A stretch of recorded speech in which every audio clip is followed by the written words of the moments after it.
नमस्कार विद्यार्थी मित्रांनो, तलाठी भरतीमध्ये हिंगोलीचा जो पेपर झालेला आहे त्याचा नॉर्मलायझेशनचा स्कोर आलेला आहे आणि एक विद्यार्थी आहे अक्षय विठ्ठलराव मोहोद, ह्याला 202.58 स्कोर आलेला आहे. म्हणजे आता तुम्ही असं समजू शकता की तुम्हाला 200 जरी मार्क पडले असतील तरी तुमचं मेरिटमध्ये नाव येईल ह्याची काही शाश्वती आता राहिलेली नाही आहे.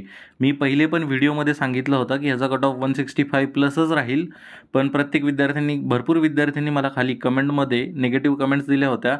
तर आता मी इथे एक गोष्ट क्लिअर करू शकतो की प्रत्येक डिस्ट्रिक्टचा कट ऑफ हा 180 प्लसच राहील ओपनसाठी.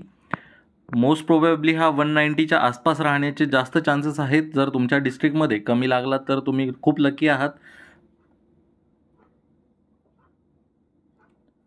आता जर TCSने नॉर्मलायझेशन अशा प्रकारे केलं असेल तर हे सदोष नॉर्मलायझेशन आहे का, किंवा ह्याच्यामध्ये 200पेक्षा स्कोअर देता येतो का, हा प्रश्न बघण्यासारखा आहे. आणि तरीसुद्धा जर भरपूर विद्यार्थ्यांना 200पेक्षा जास्त स्कोअर आलेला असेल तर हा स्कोअर मे बी रिवाईज होऊ शकतो, किंवा ह्याच्यावरती विद्यार्थ्यांनी लवकरात लवकर आक्षेप घ्यावा. धन्यवाद.